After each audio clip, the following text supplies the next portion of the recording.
And it finally happened. Koro-sensei was assassinated.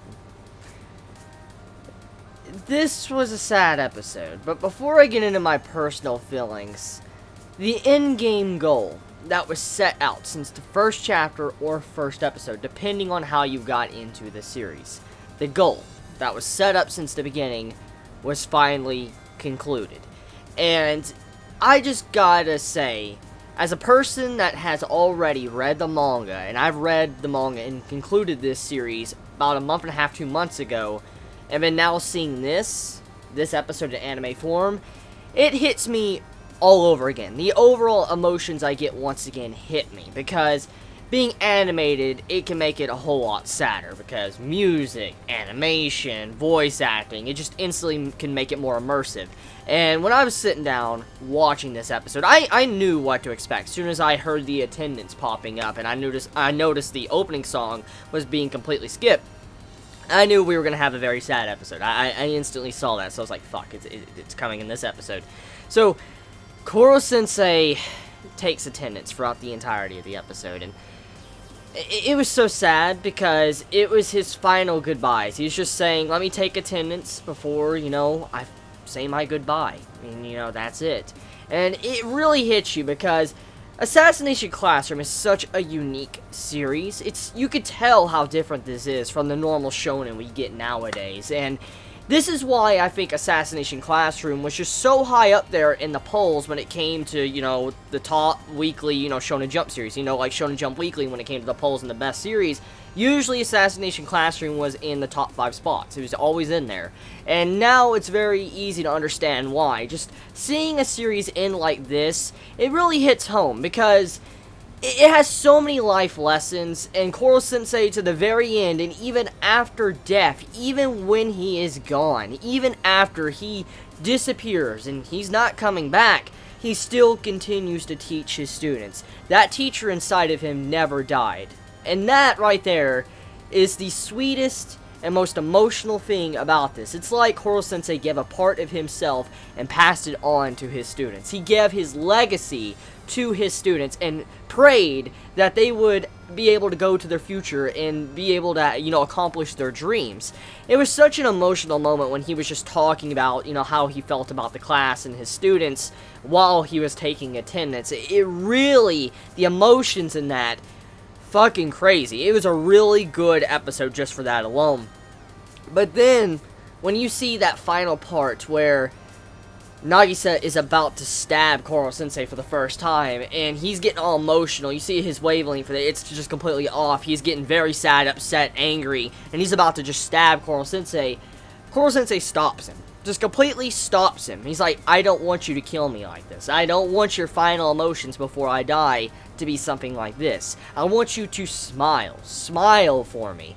And that was the sad moment, because Koro-sensei was trying to teach them a huge lesson here, which he's always done. He's always taught them life lessons to prepare them for their future. That's always what he has done. That's always been the main goal of the series, what he's always wanted to do. And he even says he's learned so much from them, and then they continuously taught him too. That he didn't just teach them, but they taught him as well. And his final act, what he wanted to pass on to his students before he died, was to teach them how it means, or what it means, to take a life. And it really fits. It really is a good life lesson, because majority of the lessons in Assassination Classroom has been about, school stuff, and teaching the students about their grades and what dreams they want to accomplish. It's been something that normal teachers would do. But then there was something that only Koro-sensei could teach students. Only something he could, or a trained assassin, the #1 assassin of the world. He's the only one that could teach a class full of kids the true meaning of life. He learned the meaning of life, and he's passing on his legacy that he learned from his fellow teacher, his lover, that he lost. Koro-sensei passes on her legacy that was passed on to him, and now he's passing that on to his fellow students. And he's passing it on to say, the meaning of life, you know what it now means to take a life. And I really, really love that scene. I really do. And when you see when Koro-sensei just gets stabbed straight through the tie. And this tie has so much meaning to it because the meaning of it was given to him as his present for his birthday and stuff from the person he admired, he loved, his first teacher, his actual teacher, I guess you can say. And when he talks about how the first day he got it, there was a hole in it, it really puts some more emotion into it. And he says, I never fixed it for a reason, because I wanted to be able to connect like this too. When I finally was killed, I wanted to be able to die with this on me, and also to atone, and also, you know, connect with my previous, you know, teacher or my lover I had. It was just such an emotional moment. I love that scene. I love how Koro Sensei tries to connect too. It's crazy. It's really crazy how this final episode was done. It was a well done episode. I don't think it could have been done any better than it was.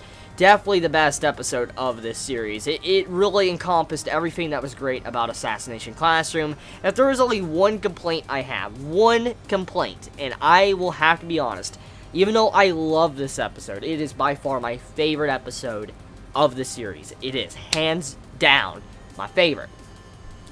I still have to admit, when it came to the attendance, when everybody was getting their name called by Koro Sensei, I did feel like that was dragged out a little bit. But besides that, however, it fit with the theme and the atmosphere that the episode was trying to give off. You know, the final goodbyes. And I felt like the slow pacing I could look past. I'm just saying, if there's only one problem with this episode, it would definitely be that. But damn it, when it came to the fucking emotions and feels, I couldn't hold back the tears. I really couldn't. Yes, I cried. I fucking cried, okay? I have to admit, I love Assassination Classroom, and when you see that, when the character finally dies and is not coming back through some ass pull or something, there's quite a few series that love doing that.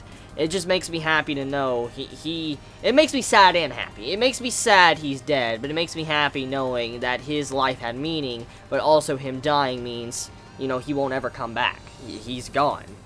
It has a lot of symbolic meaning to it. So, let me know your thoughts in the comments below. You all have a wonderful day or night wherever you live. Please be safe. Chibi out.